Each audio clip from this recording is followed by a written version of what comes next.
Today's episode is how to craft a powerful morning and evening routine to invite success. Hello and welcome to the Successful, Sensitive and Intuitive Entrepreneur podcast. My name is Lydia Sophia Wilmsen and I am an intuitive success mentor for sensitive entrepreneurs. In this podcast, I speak about the challenges sensitive and intuitive entrepreneurs face. I offer you new perspectives and solutions, as well as experiences of other entrepreneurs. Plus, I speak about my personal experience of being a highly sensitive person who has successfully built and scaled 2 businesses.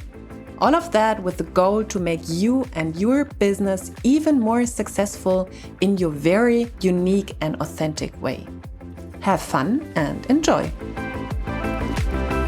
And I have selected this title on purpose because there have been several people asking about my routine, what I do, and what I recommend as morning and evening routines. And I wanted to come up with my own episode on that topic, especially with the addition of inviting success.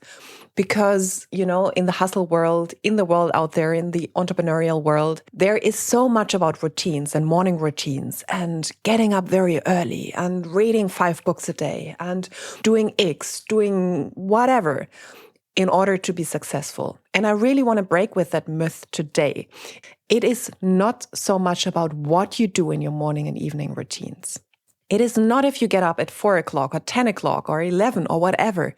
It is really about using your morning and evening routines to break your limiting patterns, to put focused time on that change, to put focused time on who you want to be in this world and what success means to you. So it is not about the steps. It's not about the content. It's about having the intention to change something.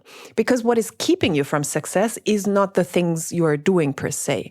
What is keeping you from being successful on a next level, and I'm talking to people who are already successful, what is keeping you also from a personal level of fulfillment is the stories you tell yourself, is the limiting beliefs you have and you keep living by, is the limiting behavior you have. And this is what we use morning and evening routines for, to break those limiting behaviors, those limiting stories, those limiting beliefs, and change them in something that is more empowering for you.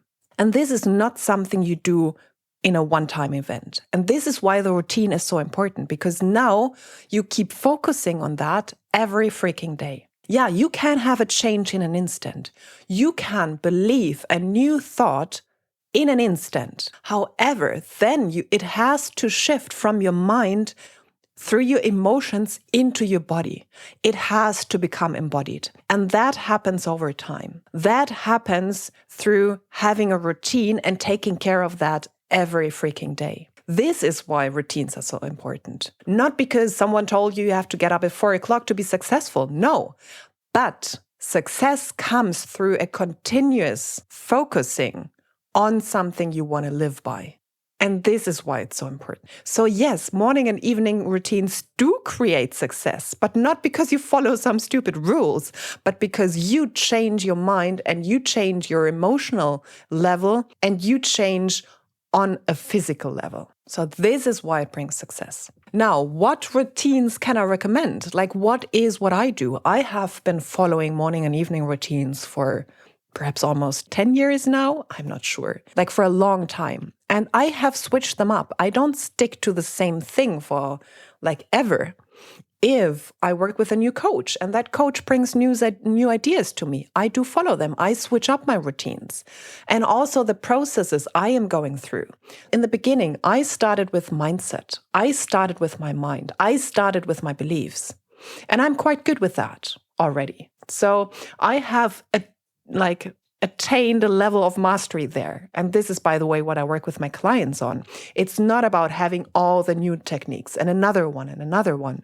No, I work on mastery level. And that means to go deeper and deeper and deeper on the same topic, on the same issue. So of course, also when it comes to mindset, on having mental hygiene, I take care of that every day. And I go a little bit deeper into mastery every day. Like mastery level doesn't mean, not in a computer game. It's like in a computer game where you have reached level 100, but then the next 1000 open up. It's not that you have reached 100 and then it's game over. No, it keeps going and it keeps evolving and getting more. Like with every level you master, you basically open up more levels you can play on now. So this is what I do on a mental level. And at some point, I didn't only work on my mental state. I started incorporating emotional states. I started working on traumatic events which caused specific emotional behavior. And then I brought the embodiment into it. So I work on several levels when I do my morning and evening routines. Yeah, what I do journaling. It has been my go-to thing ever since, and I switch up the questions I ask myself. It's not that I ask myself the same questions since 5 years. For example, I have a gratitude practice in there. I write down 5 things I'm grateful for. And this can be on an abstract level, like I can be grateful for being alive. I can be grateful for some emotions I experience. I can be grateful for very specific things, for a nice compliment I got, for the coffee I'm drinking, or for sitting in bed and having the sunshine on my face. So whatever comes, I write that down. And then I work with my target energy. I think it's episode number 6. I have a whole episode on that. I work with my target energy. I ask myself, what is my part in my target energy today? Whatever it is, fulfillment, satisfaction, joy, happiness, trust, freedom, whatever is yours. I ask myself, what is my part in that today? How can I choose that? And I work on an intuitive level. So I don't just think about it, what could this be? I really ask the question and then I listen. I listen to the answers. Or I just write down whatever my hands write down. And then I'm like impressed of like, that's an interesting idea. So I don't only entertain my mind through journaling.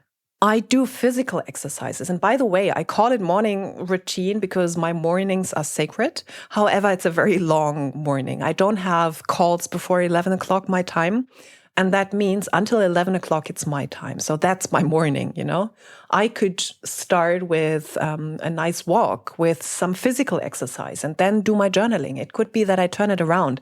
So it's not that it needs to be the same for me every day. In the same, like first I do that and then I do that. And it has very much to do with what kind of person you are. Like you have to craft your own routines, what satisfies you and what also caters to your behavior. If you are a person who's very stuck in your patterning and you always follow the rules without feeling into them, then it might be good to not have a very strict structure. Then it might be good to invite more free flow into it, to invite more ease into it, to spice things up, to change things up. And if you're a person who is always flowing around, who does not have any grounding, who does not have perhaps I'm a freedom spirit. I always had kind of an issue with structure. So for me, it is important to have kind of a structure and follow some kind of rules for myself, not for anyone else. So you really have to see, and I do this with my clients, that we really create morning and evening routines that cater to their success and their unique personality, and also cater to breaking negative habits, so to say, things that have kept them stuck. And this is what you have to figure out for yourself if you don't work with me. So you have to see, what patterns do I have to break, or do I want to break? What do I have to strengthen? What do I want to strengthen? And how does my morning routine resemble that? Do I need more structure? Do I need more flow? Do I need more step-for-step processes? Do I need more ease? And then you create your morning routine around that. And I always recommend to have journaling in there because it can help you to get out of your mind. If you're just thinking about things, your mind wanders off. If you sit down and write down things, you are forced to slow down. And it really has a life of itself. Starting to write out things brings things out there that you don't even touch with your mind because you avoid them. And writing them out in black and white or blue and white really brings out things you sometimes try to avoid otherwise. And there are different ways when it comes to journaling. I can't give you the perfect method because it does just not exist. It is very dependent on where you are right now and what you need. It could be that you have a lot of pent-up emotions, and then it might be very helpful to write morning pages, just emptying out whatever is on your mind, all the crappy stuff. Get it out there so that you don't entertain it in your mind anymore. If you are beyond that stage, it might be to journal out your perfect life, your perfect day scenario, what you desire, how you want your life to be. It might be that you follow specific questions. So there are many ways. However, I really can say that journaling is powerful, especially because you have to sit your butt down and write. You can't, you have to take the time for yourself. You have to commit to yourself. You have to put yourself first, especially because it takes time. You have to slow down. And this is what most of us need. And another thing is physical exercise, whatever it is. It is super important not just because it brings you success or something, just because we need this. We are people who are stuck on our chairs most of our lives nowadays. We need to move our bodies, and that changes up your mind, your mental thought, your mental patterns. It changes up your emotional patterns. And you can even work in an emotional way. You can incorporate dance. You can incorporate yoga with an intention on specific emotions. If you feel very angry, you can do yoga practices around anger, releasing anger. Or if there is sadness, you can do practices around that to release those emotions. So I don't recommend to just have physical exercise for the sake of it, and rather also have an intention around it. Then what I do recommend is mirror work. And as I said, I don't recommend everything for everyone. Those are things that have shifted my life, that have been transformational for me. Mirror work, highly recommendable, especially if you are struggling with self-worth and limiting beliefs and self-doubt. Creating intimacy with yourself is key. It is the first step. If you can't be intimate with yourself, if you can't love yourself, if you can't accept yourself, you will never be able to receive that fully from other people. So this is always where it starts. It starts with you. It starts and ends with you. You can incorporate breath work, powerful as well. So those are just some ideas so that you can craft a morning routine which is either 5 minutes long or 1 hour long. My morning routine basically lasts until 11 o'clock with everything. Also with a nice, when I journal, I have a nice cup of coffee. I take really a lot of time. I do emotional processing. That's another part, to really process emotions, do old wound release work, do somatic therapy, do release trauma from your body. Those are all things that have an important role in your morning routine. So craft something that is uniquely powerful for you. I gave you many ideas already. You can research them and see what fits you, what is good for you. I recommend to really put into, it has to happen on an emotional level, and it has to happen in physical embodiment. So physical embodiment, this is why I meant it's so important to have an intention for your physical practice, for your workout, for your dance session, for acting out your emotions, whatever it is. When it comes to evening routine, that is much shorter for me. I have a mantra I write down, and I, for example, write down 5 things I appreciate myself on, or I appreciate in myself. This is how I started, and now I switch it up. Usually I do have a little journaling practice where I write down, especially what I wasn't happy about in the day, and I create a perfect scenario around that. If it is something in my relationship I'm unhappy with, I create a perfect scenario around that. If it is something in my business I'm unhappy with, I create a perfect scenario around that. It's very short. It can be 5 sentences. Why do I do that in the evening? Again, because before you go to sleep, you are in a different state of mind already. Different brain waves are active just before you go to sleep. This is a space where you are much more susceptible to whatever you're thinking, to whatever you are feeling. And then your mind goes to work throughout the whole night and works on what you have fed it just before going to sleep.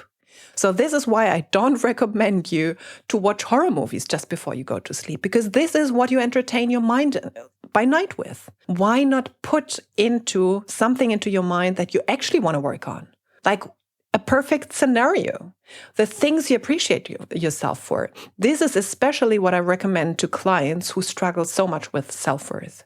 To really start focusing, instead of waiting for validation from the outside, start validating themselves. And if you do that just before you go to sleep, you basically have 8 hours having your whole system working on that and embodying and incorporating or integrating that. You can do a little tiny physical exercise. It can just be like 2 minutes of moving your body. It can be like a little gratitude practice of feeling a nice feeling or feeling your target energy, going through the day, closing your eyes, thinking about what was beautiful, where was I in my target energy, be it satisfaction or freedom or whatever it is.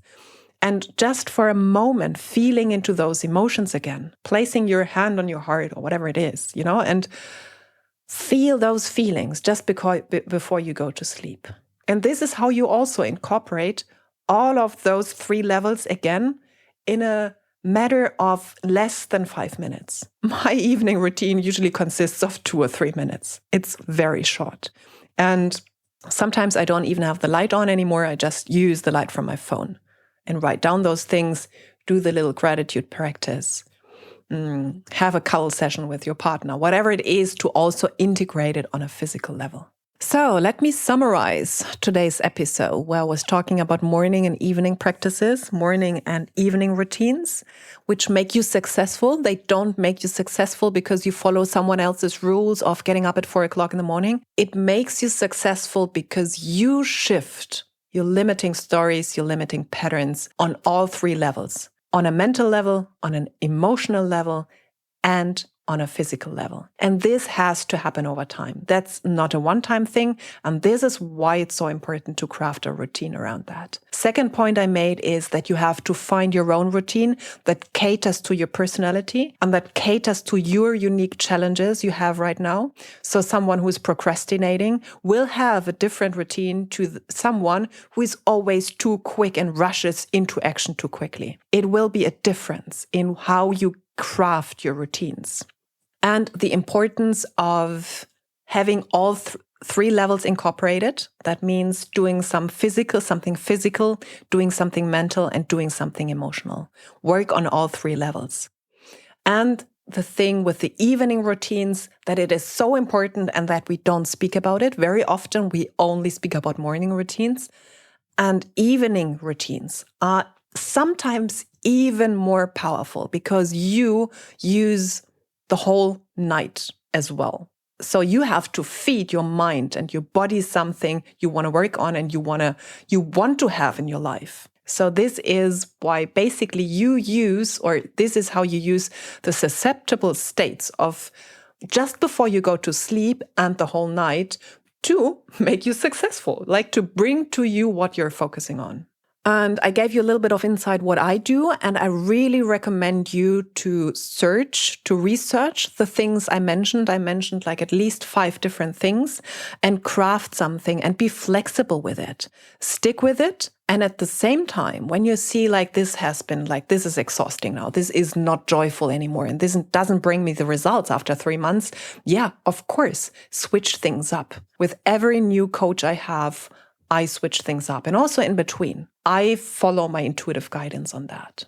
And last but not least, do it with joy and fun. It's not about sitting there and hating your mornings because you have to sit and journal. No, it's about being happy and being passionate about it and being passionate about the change you bring to yourself, It's life is to be enjoyed. So create something and overcome the resistance. Sometimes this is the thing, so that you can actually enjoy your routines, your morning and evening routines. They are powerful and they have changed my life for sure and my business. So I highly recommend them to you, and I highly recommend to you to get started with whatever if you haven't done that, and stick to that. Stick to it. Keep a routine. There is a reason why it's a routine and not a one-time thing. Okay, and let me know if you need support with that. You know where to find me. And other than that, until the next episode. Much love to you. Did you like this podcast episode? Then please share it with people who you know can benefit from it. Plus, I'm grateful if you leave me a 5-star rating and review on iTunes. You can find all links to my social media profiles and my website in the show notes. And if you are ready to take an honest look at your energy leaks and mindset blocks in your business and in yourself, and obviously learn ways how to shift those in order to accelerate your results with ease and without burning out, then book a 45-minute Mindset Mastery assessment with me. You'll find the link in the show notes as well. Thank you for listening, and until the next episode, much love to you, Lydia.